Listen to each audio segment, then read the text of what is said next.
அறிவிக்கிறோம். அதிமுக சார்பில் பாஜகவுக்கு பெல் அடிச்சுக்கிட்டு இருக்கிற, விளக்கு பிடிச்சுக்கிட்டு இருக்கிற எவனாவது இனிமே ஓட்டு கேட்டு முஸ்லிம்களிடத்தில் வந்தால் முஸ்லிம்களை நீங்கள் என்ன செய்வீர்கள்? கேட்கல, புரியல, விளங்கல, கேட்டுக்க. முஸ்லிம்களே, மக்களின் குரலாய் சொல்கிறேன். எடப்பாடி டெட்பாடி அதிமுக அரசு ஓட்டு கேட்டு வந்தா செருப்ப சாதியில முக்கி அடிப்புண்டா. வந்துடாத, இந்த side வந்துடாத. Andhvaks are those people who don't cry for Abdul Kalam of this country but will cry for a terrorist or a dictator of other country. And Andhvaks are those people who keep saying terrorism has no religion, which I agree. But they'll call movies like Dhurandhar as propaganda, or any other movies that are made on terrorism is a propaganda for them. If terrorism has no religion, why to cry on the movies that are made on terrorism? சோலி முடிச்சு. மக்களே, துரந்தர் 1 பார்த்துட்டு அழுந்தவங்களை விட Durandhar 2nd பார்ட்டை பார்த்துட்டு அழுதவங்களுடைய எண்ணிக்கை தான் ரொம்ப அதிகமா இருக்கு. ஏன்னு பார்க்கறதுக்கு முன்னாடி முதல்ல ப்ராபகேண்டானா என்னன்னு தெரிஞ்சுப்போம். ப்ராபகேண்டானா ஒருத்தவங்களுடைய ஐடியாலஜியையும் ஒருத்தவங்களுடைய நம்பிக்கையையும் அது மட்டும்தான் உண்மைன்னு, மீதி இருக்க நம்பிக்கையும் மீதி இருக்க பிற இனத்தவர்களுடைய கொள்கைகளும் இது எல்லாமே உண்மை கிடையாது, இது போய் இவங்க திணிக்கிறாங்கன்னு ப்ராபகேண்டா பண்றவங்க அடுத்தவங்க மேலையும் அடுத்தவங்க மனசுலையும் அடுத்தவங்க மூளையிலையும் திணிக்கிறதுக்கு பேர் தான் ப்ராபகேண்டா. இந்த ப்ராபகேண்டாவை நம்ம இந்தியாவில் குறைஞ்சது எனக்கு தெரிஞ்சு 1900 சுதந்திரம் வாங்குறதுக்கு முன்னாடியில இருந்தே இந்த வேலையை தான் பண்ணிட்டு வராங்க. அது எப்படி பண்ணுவாங்கன்னு பாத்தீங்கன்னா, குறிப்பிட்ட ரிலீஜனுக்கு மட்டும் இவங்க அப்பீஸ்மெண்ட் பண்ணிட்டு இங்க மெஜாரிட்டியா இருக்கக்கூடிய ரிலீஜனுக்கு ஆப்போசிட்டா நடந்துப்பாங்க. அந்த மாதிரி இங்க இருக்க மெஜாரிட்டியான மக்கள் பின்பற்றக்கூடிய ரிலீஜன் தான் இந்த உலகத்திலேயே கொடூரமானது, அப்படி ஒரு ரிலீஜனே வேற எங்கேயுமே கிடையாது, இது அடக்குச்சு ஒடுக்குச்சு அப்படின்னு கதையெல்லாம் விட்டு அதுக்கு எதிரா நடக்காததையும் நடந்த மாதிரி படம் எடுத்தா அது உண்மையான படம், வரலாற்று ரீதியா எடுக்கப்பட்ட படம்னு இங்க 70 ஆண்டு காலமா பதிவு செஞ்சு வச்சிருக்காங்க. அதனாலயே இங்க இருக்க சிலரால, குறிப்பா சவுத்ல இருக்கவங்களால உண்மை எது பொய் எதுன்னு இவங்களால புரிஞ்சிக்கவும் முடியல, பிரிச்சு பார்க்கவும் முடியல. ஏன்னா நமக்கு இந்திய வரலாறு தெரியாது, நம்ம தமிழின வரலாறுமே தெரியாது. போன வீடியோலயே சொல்லியிருப்பேன், நம்மளுடைய வரலாறு நாம தெரிஞ்சுக்காததன் காரணம் தான் பிற மதத்தவனும் பிற இனத்தவனும் நம்மளுடைய வரலாறு இதுதான்னு நம்ம கிட்டேயே இவனுங்க புகுத்துற வேலையை பண்ணிட்டு வரானுங்க. அந்த மாதிரி தான் நம்ம இந்தியால நடந்துட்டு வந்திருக்கு. இந்த படத்தின் மூலமா ஃபர்ஸ்ட் பார்ட் மூலமா நிறைய பேர் தெளிவு பெற்றிருப்பாங்க. இந்த 2nd பார்ட் மூலமா எனக்கு தெரிஞ்சு ஃபர்ஸ்ட் பார்ட்ல தெளிவடைஞ்சவங்க விட 2nd பார்ட் மூலமா நிறைய பேரு அவங்களுடைய பாயிண்ட் ஆஃப் வியூ இந்த இந்தியாவை பத்தியும் இந்த இந்தியாவில இருக்க மதங்கள் பத்தியும் மாறும்னு நான் நினைக்கிறேன். இந்த படத்தை பார்த்துட்டு அதிகமா ஒப்பாரி வைக்கிறவங்க யாருன்னு உங்க எல்லாருக்குமே தெரியும். இஸ்லாமியர்கள் ஏதாவது இந்த படத்தை பத்தி தப்பா சொன்னா கூட ஒரு ரீசன் இருக்கு. அப்படியே சொல்ல போனா கூட இஸ்லாமியர்கள் பெரும்பான்மையோர் இந்த படத்தை தப்பா பேசல. அவங்க இந்த படத்தை தெளிவா புரிஞ்சுக்கிட்டாங்க. இந்த படம் பாகிஸ்தான்ல இருக்கக்கூடிய தீவிரவாதிகளை மையப்படுத்தி அவங்க என்ன பண்ணாங்க, அதன் மூலமா இந்தியாவுக்கு என்ன ஆச்சுன்னு தான் இவங்க காட்டுறாங்கன்றத நிறைய இஸ்லாமியர்கள் புரிஞ்சுக்கிட்டாங்க. அவங்க கூட ரிவ்யூ எழுதும் போது தப்பாலாம் எழுதல. ஆனா இந்த துரந்தர் படமே ப்ராபகேண்டா படம், இதுல சொல்லப்பட்ட எல்லாமே பொய்ன்னு சொல்றது யாருன்னு பாருங்க. இவங்களுக்கு அப்பீஸ்மெண்ட் பண்ணக்கூடிய பகுத்தறிவா பேசக்கூடிய செகுலரிசவாதிகள் தான். ஏன்னா இந்த தற்குறிகளுக்கு வரலாறு தெரியாது. உத்தரப்பிரதேசில என்ன நடந்துச்சு, பீகார்ல என்ன நடந்துச்சு, காங்கிரஸ் ஆட்சியில இந்த வட இந்தியாவை இவங்க எந்த அளவுக்கு உண்மையாவே இவங்க சொல்றாங்க இல்லையா, நசுக்கப்பட்ட ஒடுக்கப்பட்டன்னு, உண்மையாவே வட இந்திய மக்கள் தான் இந்த ஆட்சியில, காங்கிரஸுடைய ஆட்சியில அடக்கப்பட்டு ஒடுக்கப்பட்டு நசுக்கப்பட்டு பிதுக்கப்பட்டு அவ்வளவு அவலங்களையும் துயரங்களையும் அவங்க அனுபவிச்சாங்க, தென்னகத்துல இருக்க நம்மளை விட. இன்னொரு விஷயமும் சொல்லிக்கிறேன், தென்னகத்துல இருக்க நமக்கு உண்மையாவே வட இந்தியால முகலாயர்களுடைய ஊடுருவல் எந்த அளவுக்கு அவங்கள பாதிப்படைய வச்சது, எந்த அளவுக்கு அவங்கள நாசப்படுத்துச்சுன்னு இங்க இருக்க யாருக்குமே தெரியாது. ஏன்னா நாம படிச்சதெல்லாம் முகலாய மன்னர்கள் இங்க வந்தாங்க, கஜினி முகமது 17 முறை படையெடுத்தாரு 18 முறை படையெடுத்தாருன்னு நாம படிச்சிருக்கோமே தவிர, ஏன் 18 முறையும் இங்க படையெடுத்தாரு நாம யாருமே படிச்சது கிடையாது. 18 முறையும் ஏன் இங்க படையெடுத்தாருன்னா இங்க இருந்து கொள்ளையடிச்சிட்டு போகத்தான் அவர் படையெடுத்தாரு. இந்த விஷயத்த நாம படிச்சிருக்க மாட்டோம். இங்க நம்மளை இன்வைட் பண்ணவன பெருமையா பேசக்கூடிய கலாச்சாரத்தை உருவாக்கிட்டு இங்க அவனை தடுத்தவங்க யாருன்றதையே நம்ம கிட்ட மறைச்சிட்டு அவங்கள அடக்குமுறை பண்ணவங்க, ஒடுக்குமுறை பண்ணவங்கன்னு அவங்கள நாம தூற்றும் அளவுக்கு நம்மளுடைய வரலாற்றை இவங்க சிதைச்சு வச்சிருக்காங்க. இதுதான் காங்கிரஸ் உடைய 70 ஆண்டு கால சாதனை. இதனாலேயே உண்மை எதுன்னு நிறைய பேருக்கு தெரியல. சதி உங்க எல்லாருக்குமே தெரியும். சதினா இந்த பிராமணர்கள் பெண்கள் மேல அவங்க ஆதிக்கத்தை காட்ட, அந்த கணவர் இறந்துட்டா பெண்கள் உடனே உடன்கட்டை ஏறிடணும், அதுதான் இந்த சதின்னு சொல்லுவாங்க. அதை உருவாக்குனது இந்த பிராமணர்கள் தான், இந்து மதம் தான். எங்க இருந்து வந்தவங்க? கைபர் போலான் கணவாய் வழியா வந்தவங்க இதை உருவாக்கிட்டாங்கன்னு ஒரு கதையை விட்டாங்க இல்லையா? அதுவுமே பொய். அப்படி ஒரு நிகழ்வு எல்லாம் பிராமணர்கள் பண்ணவே இல்லை. அப்படி ஒரு நிகழ்வு எதுவுமே நடந்ததற்கான வரலாற்று குறிப்புகளும் கிடையவே கிடையாது. அங்கொன்னும் இங்கொன்னுமா எப்படி இருக்கும்னு பாத்தீங்கன்னா, கணவன் இறந்தா மனைவி தன்னுடைய மனதார இனிமேல் என் கணவனை பிரிஞ்சு என்னால வாழ முடியாது, எனக்கு வாழ்க்கையே கிடையாதுன்னு இறந்தவங்க தான் அதிகமே தவிர, இவங்க சொல்ற மாதிரி கணவன் செத்துறாணி போய் சாவுன்னு எரிஞ்சிட்டு இருக்கும் போதே தள்ளி விட்ட ஆட்கள்லாம் இங்க கிடையவே கிடையாது. இந்த ப்ராபகண்டாவை யார் உருவாக்குனதுன்னு பாத்தீங்கன்னா, இங்க வந்த மிஷினரி கூட்டம். இதே மாதிரி இன்னொரு கதையும் இருக்கு. இன்வைட் பண்ணாங்க இல்லையா, ஊடுருவாங்க இல்லையா இந்த முகலாயர்கள், அவங்க என்ன பண்ணுவாங்க? ஆண்களை கொண்டுடுவாங்க. இது அவங்களுடைய வேலை. ஆண்களை கொண்டுட்டு பெண்களை இவங்க அடிமையாக்கிடுவாங்க. அடிமையாக்கினதுக்கு அப்புறம் என்ன பண்ணுவாங்கன்னு உங்களுக்கே தெரியும். இது புதுசு கிடையாது. இது எசிடி பெண்களுக்கு நடந்திருக்கு, குர்திஷ் பெண்களுக்கு நடந்திருக்கு, அப்புறம் சவுத் ஆப்பிரிக்கால இருக்க கிறிஸ்தவர்களுக்கு நடந்திருக்கு. எங்கெல்லாம் இவங்க பரவுறாங்களோ அங்க எல்லாமே இதை நடத்திருக்காங்க. இந்த ஆதாரங்கள் உலகம் முழுக்க இருக்கு. இதே வேலையை தான் இங்க பண்ணாங்க. இந்த வேலையை இவங்க தடுக்கிறதுக்காக தான், அதாவது நிறைய பெண்கள் இப்ப கூடவே பெண்களை பொறுத்த வரைக்கும் அவங்களுக்கு விருப்பம் இல்லாதவங்கள அவங்க தொடக்கூட விட மாட்டாங்க. அவங்க பார்த்தா கூட அவங்களுக்கு வெறியாயிடும். அந்த அளவுக்கு தான் பெண்கள் இருப்பாங்க. அந்த மாதிரி அந்த காலத்துல ஊடுருவனவனை எப்படி ஒரு பெண் தொட விடுவா? அதுலயும் பெண்ணை பெத்தவங்க எப்பேற்பட்ட மனநிலையில இருந்திருப்பாங்க. எப்ப வேணா கூட்டிட்டு போயிடலாம், எப்ப வேணா தன்னுடைய வீட்டுல இருக்கக்கூடிய ஆண்களை கொண்டுட்டு பெண்களை கூட்டிட்டு போயிடலான்ற ஒரு வாழ்க்கையை வாழும்போது அவங்க என்ன மாதிரியான யோசனையில இருப்பாங்க, என்ன மாதிரியான சிந்தனையில இருப்பாங்க? அப்படி இருந்தவங்க தான் என்ன பண்ணாங்கன்னா, கூட்டம் கூட்டமா கொத்து கொத்தா தீயில விழுந்தாங்க. இதுதான் வரலாறு. இத இங்க மிஷினரி கூட்டமும் இன்னொரு கூட்டமும் எப்படி பண்ணிட்டாங்கன்னா, அவங்களுக்கு ஏத்த மாதிரி ப்ராபகண்டா பண்ணி இத ஆரியர்கள் திணிச்சிட்டாங்க. இந்து என்ற மதத்தில் இந்துக்களுக்கு இது ஒரு சடங்காவே இருந்து வருது, இவங்க அதை பின்பற்றி வந்தாங்கன்னு இவங்களுடைய கொடூரத்தை மறைக்க இவங்க மேல பழிய போட்டுட்டாங்க. துரந்தர் ஃபர்ஸ்ட் பார்ட்டும் சரி, துரந்தர் செகண்ட் பார்ட்டும் சரி, இது மாதிரி தேசிய உணர்வு கொண்ட படங்கள் ஏதாவது வெளியே வந்துச்சுன்னா முதல் ஆளா சவுத் இந்தியால 3 ஸ்டேட்ல இருந்து ட்வீட் வந்துடும், சோசியல் மீடியால மெசேஜ் போட்டுருவாங்க. கர்நாடகா, ஆந்திரா, கேரளா, இந்த 3 ஸ்டேட்ல இருந்தும் அருமையா படம் எடுத்திருக்காங்க, தேசிய உணர்வு அருமையா வெளியே வந்திருக்குன்னு போட்டுருவாங்க. ஆனா தமிழ்நாட்டுல மட்டும் அது மாதிரி போடக்கூடிய முதுகெலும்புள்ள ஒரு நடிகன் கூட கிடையவே கிடையாது. இதுல இருந்து ஒரு விஷயத்த நல்லா புரிஞ்சுக்கோங்க. இந்த சவுத்ல தமிழ்நாட்டை மட்டும் தனித்து இந்தியாவுக்கு எதிரான ஒரு மாநிலமா இவங்க இன்னி வரைக்குமே வச்சுட்டு வராங்க. யார் பண்றதுன்னா திராவிடர்கள். இந்த திராவிடர்கள் யாரு? வடுகர்கள். இவங்களுடைய இவங்களுடைய இனம் இந்த தென்னகத்துல 3 மாநிலத்திலயுமே இருக்காங்க. இவங்களுக்கு ஏதாவது பிரச்சனைனா இன ரீதியா ஒன்னாயிடுவாங்க. ஆனா தமிழர்கள் இந்துக்கள் இல்லைன்னு சொல்ற நாம யார் கூட ஒன்னாவும்? நம்மள தேசியத்துல இருந்து பிரிக்கிற வேலையை இங்க தெளிவா பண்ணிட்டு வராங்க. ஏற்கனவே ஒரு வீடியோல சொல்லியிருப்பேன், நம்மளுடைய தமிழ்நாட்டுல இருந்தே ஏகப்பட்ட ஆண்கள் நம்ம இராணுவத்துல இருக்கிறாங்க, வேலை செய்யறாங்க. அப்படி இருந்துமே இங்க தேசியம்னு பேசிட்டா அவனை சங்கின்னு சொல்றது, இந்தியா தான் எனக்கு முக்கியம்னு சொன்னா அவனை சங்கின்னு சொல்றது, பச்சை சங்கிகளுக்கு முட்டு கொடுக்கலன்னா அவனை சங்கின்னு சொல்றது, இது மாதிரியான வேலையை யார் பாக்குறான்னு பாத்தீங்கன்னா செகுலரிசவாதிகள். அதுலயும் நம்ம தமிழ்நாட்டுல இருக்க நம்ம தமிழக அரசியல் எந்த மாதிரி நடக்குது, தமிழினத்துக்கு எப்பேற்பட்ட கொடுமைகள் மூலமா இங்க அரசியல் நடந்துட்டு வருதுன்னு தெரியாத தமிழர்கள் தான் இந்த வேலையை பார்த்துட்டு வராங்க. ஆனா வடுகர்கள் எப்பவுமே உஷாரா இருப்பாங்க.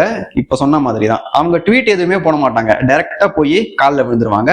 அவங்க ஒன்னா இருப்பாங்க தேசியத்தோட. ஆனா நம்மள, அதாவது தமிழர்களை தேசிய நீரோட்டத்துல இருந்து தனித்து எடுக்கிறதுக்கே இங்க 1008 பேர் வேலையை பார்த்துட்டு வரானுங்க. இந்த விஷயம் புரியாத சில தற்குறிகள் எவ்வளவு சொன்னாலும் தமிழர்கள் இந்துக்கள் இல்லைன்னு இன்னுமே பேசி உருண்டுட்டு இருக்கானுங்க. ஆனா இந்த படத்தின் மூலமா சில பேர் தெளிவு பெற்றாங்கன்னு சொன்னேன் இல்லையா? இந்த மாதிரி பேசக்கூடிய ஆட்கள் யாருன்றத நம்மளுடைய தமிழ்நாட்டுல வாழக்கூடிய தமிழர்கள் தெரிஞ்சுக்கிட்டாங்க. அந்த விஷயத்துல இந்த துரந்தர் வந்தது மிகப்பெரிய நல்ல விஷயம். இது வரைக்கும் இந்த 70 ஆண்டு காலமா பாத்தீங்கன்னா ஸ்பை மூவிஸ்ன்னு எடுத்தா என்ன இருக்கும்னு பாத்தீங்கன்னா பாகிஸ்தான்ல போயிட்டு பாகிஸ்தான் மக்கள் அனைவரும் நல்லவர்கள், இந்தியாவில் இருக்கவங்களும் நல்லவங்க தான், ஆனா அங்க தீவிரவாதத்துக்கும் அங்க நடக்கக்கூடிய தீவிரவாதத்துக்கும் பாகிஸ்தானுக்கும் தொடர்பே இல்லை, பாவம் அவங்க அப்பாவிகள்னு இவனுங்க காட்டி வச்சிருப்பானுங்க. யாரு? நம்ம இந்தியாவில வடக்கில் எடுத்த படங்கள் எல்லாத்துலயுமே காட்டி வச்சிருப்பாங்க.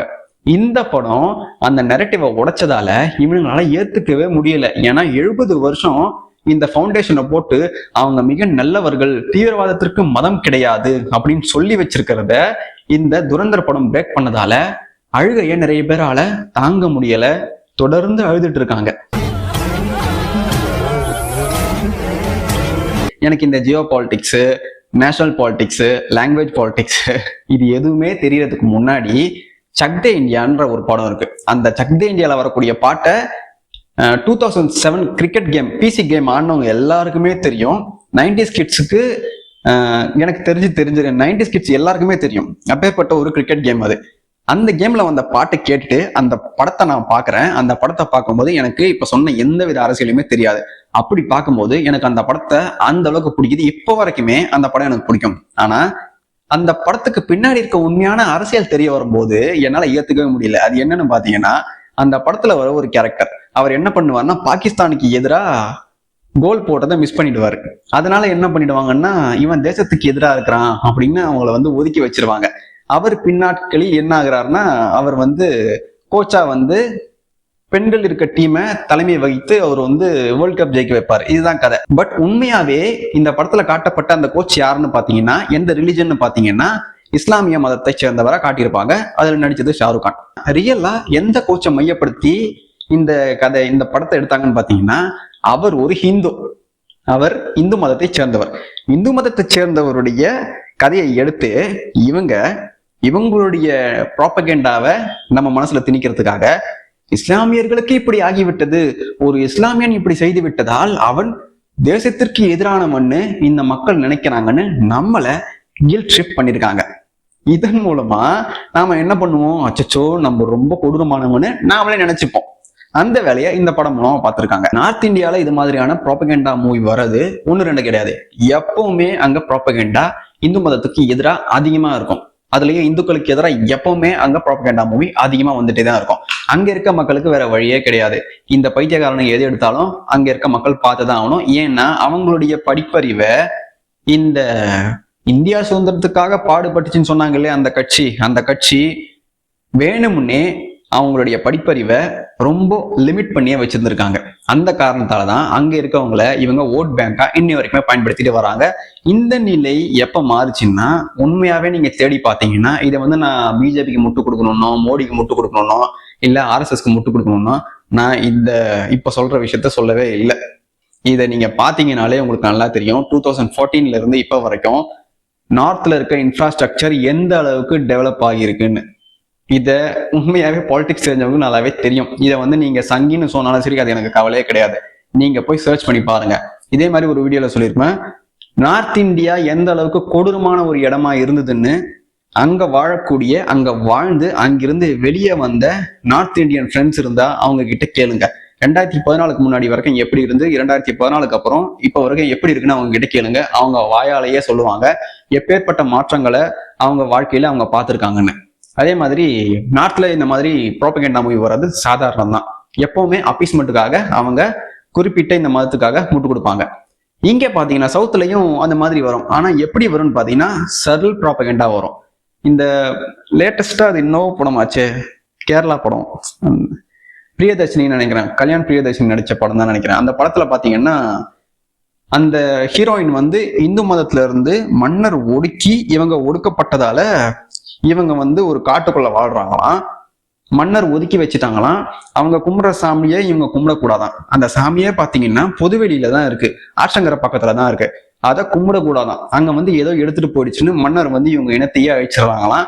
அதுக்கப்புறம் இவங்களுக்கு பவர் வந்துருதான். இப்படி பல வருஷமா இந்த பொண்ணு வாழும்போது திடீர்னு இந்த பொண்ணை வந்து யாரோ சுட்டுறாங்க. அவன் எந்த மதத்தை சேர்ந்தவன் பாத்தீங்கன்னா அவர் வந்து கிறிஸ்தவ மதத்தை சேர்ந்தவன்.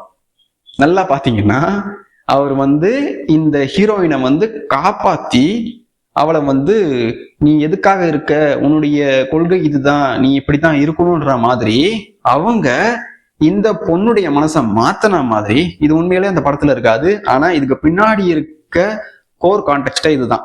அந்த மதத்துல இருந்து இந்த பொண்ணுக்கு உதவுனதால இவங்க ரொம்ப நல்லவங்க, இந்த மதத்துல இருக்கவங்க இந்த பொண்ணை ஒடுக்கிட்டாங்க இல்லையா, அதனால இந்த மதம் கெட்ட மதம்னு எப்படி ஒரு சட்டில் ப்ராபகேண்டாவை சூப்பரா இந்த படத்தின் மூலமா காமிச்சிருக்காங்கன்றத இந்த படம் சாதாரணமா பார்த்தவங்களுக்கு தெரியாது. படத்தை படமா பாருங்க தோழர்னு சொல்றானுங்க இல்லையா, அவனுங்களுக்கு சுத்தமா தெரியாது. அவனுங்களுக்கு தெரிஞ்சாலுமே அதை பத்தி பேச மாட்டானுங்க. அதே மாதிரி மலையாள படங்கள் எல்லாமே முழுக்க முழுக்க முழுக்க ப்ராபகேண்டா நிறைந்த படங்கள் தான். சரி, அது கூட பரவாயில்ல, மலையாள படங்கள் வச்சிரும். நம்ம வாழக்கூடிய தமிழ்நாட்டுல சிறைன்னு ஒரு படம் வந்துச்சு. அதுல பயங்கரமா எல்லாருமே 1000 கோடி எதுக்கு, இங்க பாருங்க இந்த ஃப்ரேமை பாருங்கன்னு அந்த ஹீரோ நமாஸ் பண்ணுவார்னு நினைக்கிறேன், தொழுகை பண்ணுவார்னு நினைக்கிறேன், அந்த போட்டோ எடுத்து போட்டு பயங்கரமா இவனுங்க சில்லறை எல்லாம் செலவு விட்டானுங்க. ஆனா அதுல அந்த படத்துல பாத்தீங்கன்னா உண்மையான கதையில வந்தது ஒரு இந்து நபர், இந்து மதத்தை சேர்ந்த நபர். இங்க இவங்களுடைய அப்பீஸ்மெண்ட் பாலிடிக்ஸ்க்காக, ஓட் பாலிடிக்ஸ்க்காக என்ன பண்ணிருக்காங்க, இத இஸ்லாமிய நபரா காமிச்சிருக்காங்க.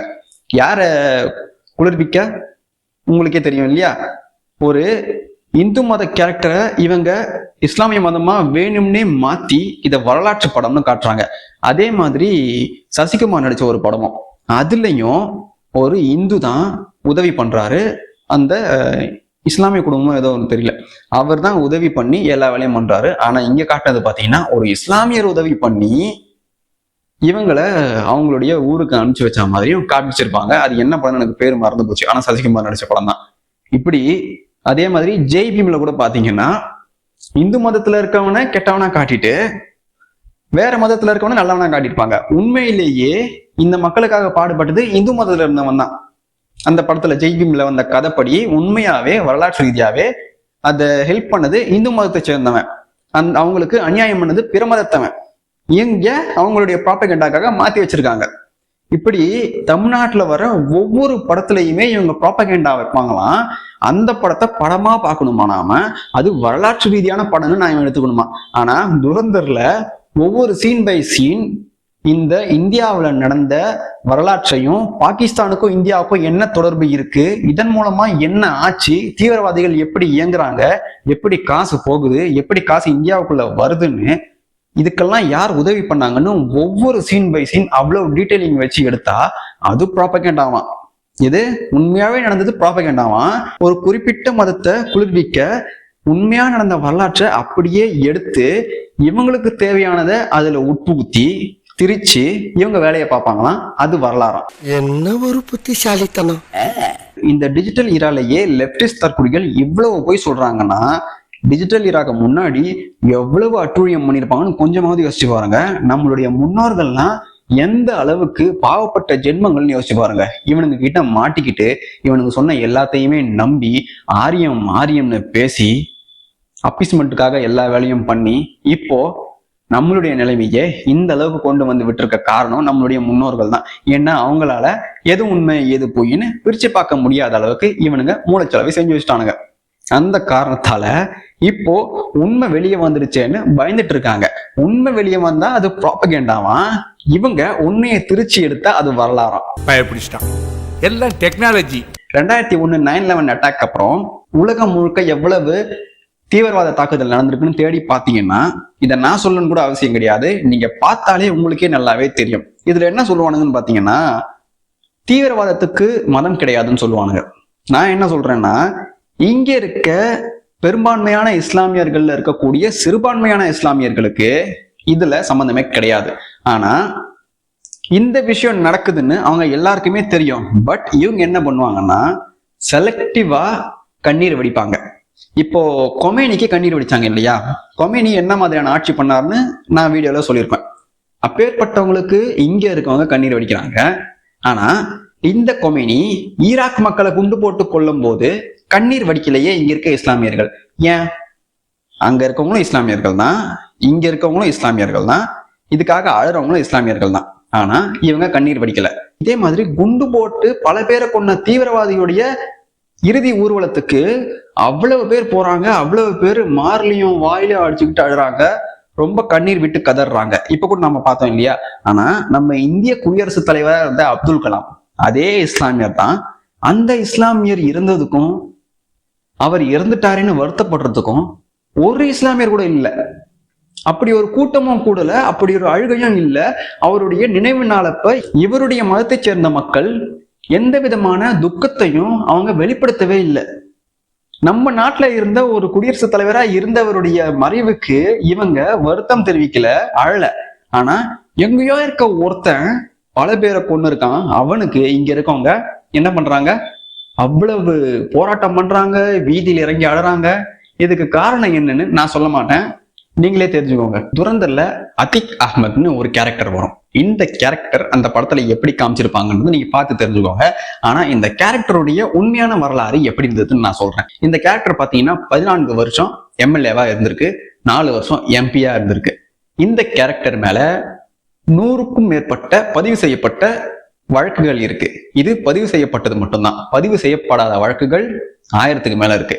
இந்த கேரக்டருடைய தம்பியும் இவரும் சேர்ந்து இஸ்லாமிய சிறுமிகளை, எது நான் சங்கின்னு சொல்றாங்க இல்லையா, என்னுடைய மதத்தை சேர்ந்த சிறுமிகள் கிடையாது, இஸ்லாமிய மதத்தை சேர்ந்த சிறுமிகளை மദ്രാസാவில் இவங்க கன் பாயிண்ட்ல வச்சு கற்பழிச்சிருக்காங்க.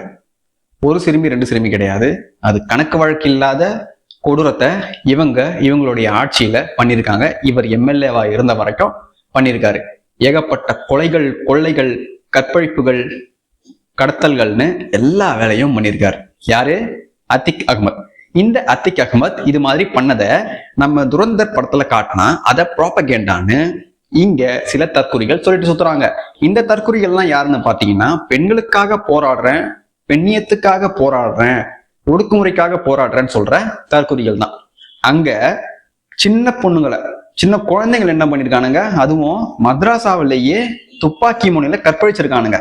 அவனுக்கு மேல கேஸ் நிக்கவே இல்லை, அதுல இருந்து வெளியே வந்துட்டாங்க. இப்பேற்பட்ட ஒரு கேவலமான வேலையை அவன் செஞ்சிருக்கானுங்க. ஆனா அப்பவும் அவனுக்கு முட்டு கொடுக்கக்கூடிய சிறுபான்மையின மக்கள் ஏகப்பட்ட பேர் இன்னுமே இருக்காங்க. அப்படின்னா அவங்களுக்கு உண்மையாவே அவங்களுடைய மதம் சார்ந்த பெண்கள் மேலேயே அக்கறை இல்லைன்னு தானே அர்த்தம். என்னை பொறுத்த வரைக்கும் எந்த மதமா இருந்தாலும் சரி, எந்த இனமா இருந்தாலும் சரி, பொண்ணுகளுக்கும் சரி ஆண்களுக்கும் சரி, ஒரு தவறு நடந்தா அது தவறு தான். எந்த மதச்சாயத்தையும் நான் பூசி பேசவும் மாட்டேன், எனக்கு அது பிடிக்கவும் பிடிக்காது. சாதி ரீதியாகவும் அதை நாம அணுகவே கூடாது. ஒரு தப்பு நடந்தா அதை தப்பா மட்டுமே பார்க்கணுமே தவிர, என்னுடைய மதத்துல நடந்தா அதை நான் கண்டுக்க மாட்டேன், பிற மதத்துல நடந்தா அதை நான் தூக்கி வச்சு பயங்கரமா எதிர்த்து பேசுவேன்னு சொல்றதெல்லாம் கேவலமான வேலை. இங்க அப்பேற்பட்ட கேவலமான வேலைய இவனுங்க யூபியில செஞ்சிருக்கானுங்க. யோகி ஆதித்யநாத் ஆட்சி வரதுக்கு முன்னாடி வரைக்குமே. அவர் வந்ததுக்கு அப்புறம் என்ன ஆச்சு, ஏகப்பட்ட என்கவுண்டர்ஸ் பண்ணாரு. இந்த என்கவுண்டர்ஸ் பண்ணது உண்மையாவே சரியா தப்பான்னு கேட்டீங்கன்னா 100% சரி. யூபியில வாழ்ந்தவங்களுக்கு மட்டும்தான் அந்த காலகட்டம் இவனுங்களுடைய ஆட்சி எப்படி இருந்தது, எப்பேற்பட்ட நரகமான ஆட்சின்னு அவங்களுக்கு தெரியும். ஆனா இங்க இருக்க நமக்கு தெரியாது, சவுத்ல இருக்க நமக்கு சுத்தமா தெரியாது. அப்பேற்பட்ட ஆட்சியில இருந்து இந்த யோகி ஆதித்யநாத் தான் என்ன பண்ணிருக்காரு, விடுதலை வாங்கி தந்திருக்காரு. இப்ப இவருடைய ஆட்சியில கற்பழிப்பு நடக்கலையா, நீ அவருக்கு முட்டு கொடுக்குறியா நிறைய பேர் கேட்பீங்க. அப்படின்னு நான் சொல்லவே இல்லை, இவருடைய ஆட்சியிலையும் நடக்குது. ஆனா இதுக்கு முன்னாடி நடந்ததை விட, இதுக்கு முன்னாடி இந்த மாதிரி நடந்தா அது நியூஸ்லயும் வராது, எதுவும் பெருசா பேசக்கூடப்படாது, அந்த அளவுக்கான விஷயமா தான் அது கருதப்படும். ஆனா இப்ப அப்படி கிடையாது. இப்போ அங்க எல்லா சுதந்திரமும் இருக்கு. இது மாதிரி நடந்தா அடுத்த நிமிஷமே அவங்கள போடுறதுக்கான வேலையைத்தான் யோகி ஆதித்யநாத் சட்டமாக்கி வச்சிருக்காரு. ஆனா இந்த சட்டம் நம்ம தென்னகத்துல இருக்கான்னு பாத்தீங்கன்னா கிடையவே கிடையாது. இப்போ ஒரு வாரத்துக்கு முன்னாடி நம்மளுடைய தமிழ்நாட்டுல பாத்தீங்கன்னா ஏகப்பட்ட கொலைகள், கொள்ளைகள், கற்பழிப்புகள்னு நம்ம எல்லாருமே பார்த்தோம். இது மாதிரியான விஷயம் யோகி அங்க ஆட்சிக்கு வரதுக்கு முன்னாடி உத்தரப்பிரதேஷ்ல தினசரி நடக்கும். அதெல்லாம் சர்வ சாதாரணமா கடந்து வாழ்ந்த மக்கள் தான் அங்க அதிகம். அப்பேற்பட்ட கொடூரமான ஆட்சியிலிருந்து காப்பாற்றினவர் தான் யோகி. இப்ப அவருடைய ஆட்சியில அந்த குழப்பங்களையும் அந்த கேவலமான செயல்களையும் படிப்படியா குறைச்சிட்டு வர்றாரு. எப்பவுமே ஒரு விஷயத்த உடனே எடுத்துடே முடிச்சிட முடியாது, அது உங்க எல்லாருக்குமே தெரியும்னு நினைக்கிறேன். இது மாதிரியான பெரிய நிகழ்வுகளுக்கு பின்னாடி இருக்கவங்களை ஒரு கட்டுக்குள்ள கொண்டு வர்றது சாதாரணமான விஷயம் கிடையாது. இவங்க ஆர்கனைஸ்டா குற்றம் பண்ணக்கூடிய ஆட்கள். அதை தவிர்க்க ஏகப்பட்ட வேலையை பண்ண வேண்டியிருக்கும். அதைத்தான் இவர் பண்ணிட்டு இருக்காரு. உண்மையாவே நான் என்ன சொல்றேன்னா, இது மாதிரி தவறு செஞ்சவங்களுக்கு யோகி ஸ்டைல்ல தான் நாம பனிஷ்மெண்ட் தந்திருக்கணும். ஒவ்வொரு மாநிலமும் அதை கடைபிடிக்கணும். ஆனா எந்த மாநிலமுமே அதை பண்றதே கிடையாது. ஆனா யோகி ஆதித்யநாத சங்கின்னு சொல்லக்கூடிய ஆட்கள் இங்க அதிகமா இருக்காங்க. அவங்க யாருன்னு பாத்தீங்கன்னா பகுத்தறிவுவாதிகள். இப்ப மேல இந்த வீடியோ பாக்குறீங்க இல்லையா, இந்த வீடியோ 2017ஆம் ஆண்டு அத்திக் அஹ்மத் அவர் நாமினேஷன் பேப்பர்ஸ் தாக்கல் பண்றதுக்காக போகும்போது இந்த மாதிரி போயிருக்காரு. இது எப்படி ஒரு எம்எல்ஏ, முன்னாள் எம்எல்ஏ எம்பியா இருந்த ஒரு ஆளு நாமினேஷன் பண்ண இந்த மாதிரி போயிருக்காரு. அதாவது படத்துல அவரை மாஃபியாஸ் எல்லாம் பண்ணுவாங்க இல்லையா, அந்த மாதிரி ரியல் லைஃப்ல மிக கொடூரமானவனா வாழ்ந்தவர் தான் இந்த அத்திக் அகமது. இவர் போன இந்த நேரத்துல ஒரு ஆம்புலன்ஸை இவங்க பிளாக் பண்ணிட்டு அந்த ஆம்புலன்ஸ்ல இருக்கவங்களுக்கு என்ன ஆச்சு, ஏதாச்சு, எந்த மாதிரியான ஒரு விஷயத்துல அவங்க சிக்கியிருக்காங்கன்னு கூட பார்க்காம தன்னுடைய வேலை எதுவோ அதை நோக்கி மட்டும் இந்த ஆளு எப்பேற்பட்ட வேலையை பார்த்துட்டு போயிருக்கான்னு பாருங்க. இப்பேற்பட்ட ஆட்சி தான் உத்தரப்பிரதேச நடந்துச்சு. உத்தரப்பிரதேசல மட்டும் இல்ல, நார்த்ல இது மாதிரியான ஆட்கள் கையில தான் வட இந்திய மக்கள் சிக்கி தவிச்சிட்டு இருந்தாங்க. இப்பதான் அவங்க ஓரளவுக்கு இன்ஃப்ராஸ்ட்ரக்சர், கம்பெனி டெவலப்மெண்ட், இண்டஸ்ட்ரீஸ்னு ஏகப்பட்டது அவங்களுக்கு மெல்ல மெல்ல வந்துட்டு இருக்கு. இப்பதான் அவங்க கேஸையும் பயன்படுத்த ஆரம்பிச்சிருக்காங்க. இப்பதான் அவங்க டாய்லெட்லயும் போக ஆரம்பிச்சிருக்காங்க.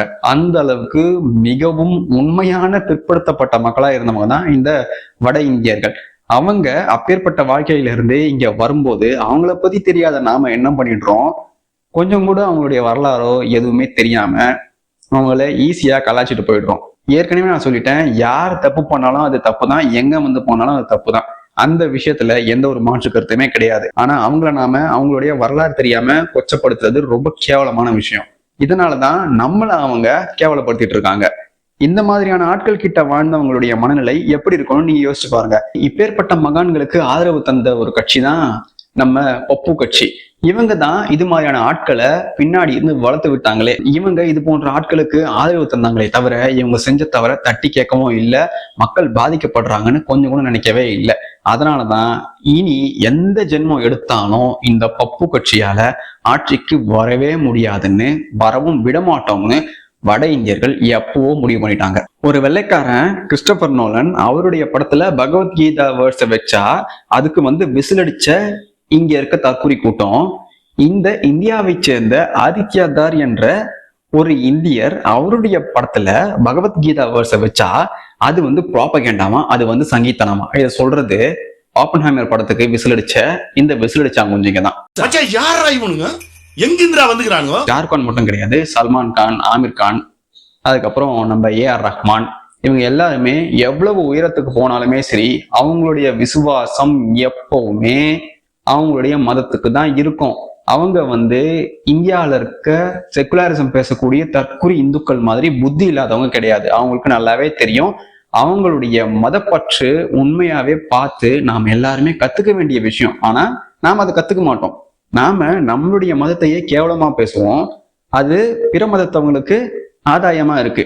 அவங்களும் என்ன பண்றாங்க, இது மாதிரி பேசக்கூடிய ஆட்களை தூக்கி அவங்க பக்கம் வச்சுக்கிட்டு செகுலரிசம் பேசு அப்படின்னு அவங்களுக்கு பின்னாடி இவங்க மதத்தை நல்ல மாதிரியா காட்டி இவங்க ஒரு பக்கம் அரசியல் பண்ணிட்டு இருக்காங்க. இதுதான் இங்க நடக்குதுன்றதே இங்க இருக்க பல தற்கொலைகளுக்கும் தெரியறது இல்லை.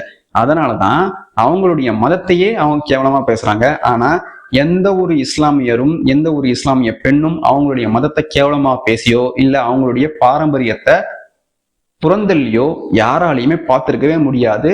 அப்படி பண்றாங்கன்னா அவங்க அந்த மதத்துல இருந்து வந்தவங்களதான் இருப்பாங்களே தவிர அந்த மதத்திலே இருந்து இது மாதிரியான காரியத்தை அவங்க என்னைக்குமே பண்ண மாட்டாங்க. அந்த விதத்துல உண்மையாவே சொல்லணும்னா இஸ்லாமியர்கள் மேல எனக்கு உண்மையாலே மதிப்பு அதிகம். ஏன்னா அவங்களுடைய மதத்தை அந்த அளவுக்கு அவங்க உறுதியா பிடிச்சிட்டு இருக்காங்க. ஆனா நமக்கு அந்த அறிவும் கிடையாது.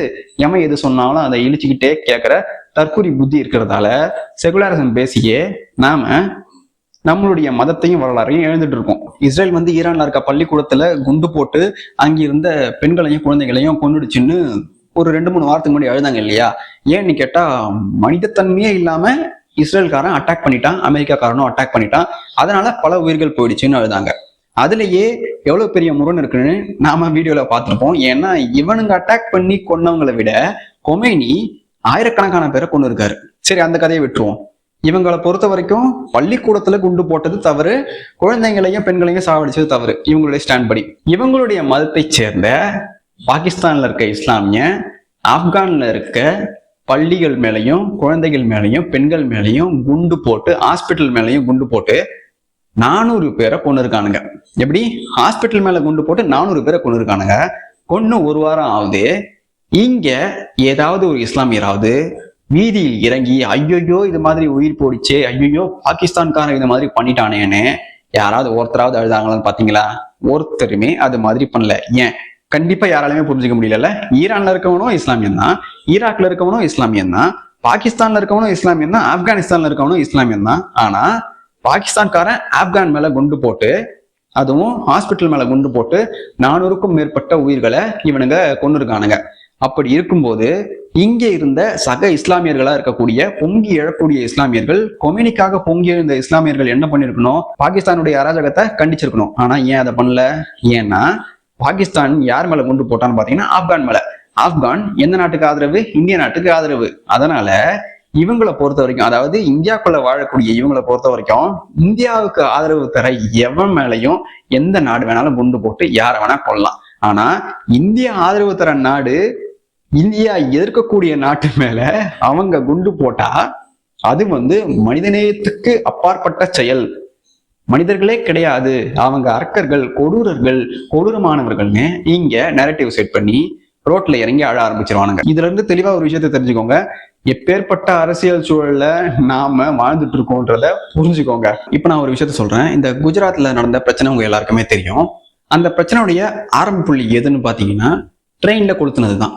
ட்ரெயின்ல கொளுத்துனதை தப்புன்னு இங்க யாருமே பேசுறது கிடையாது. செகுலர்சவாதிகள் இதை பத்தி பேசுறதும் கிடையாது. இதை பத்தி நிறைய பேருக்கு தெரியவும் தெரியாது.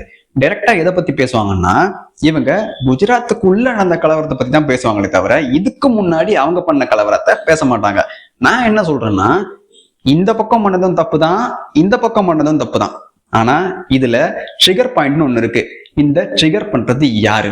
அப்போ 100% இந்த ட்ரிகர் பண்றவங்க மேலதானே இந்த தவறு இருக்கு. இங்க என்ன பண்றோம்? ட்ரிகர் பண்றவன விட்டுடுறோம்.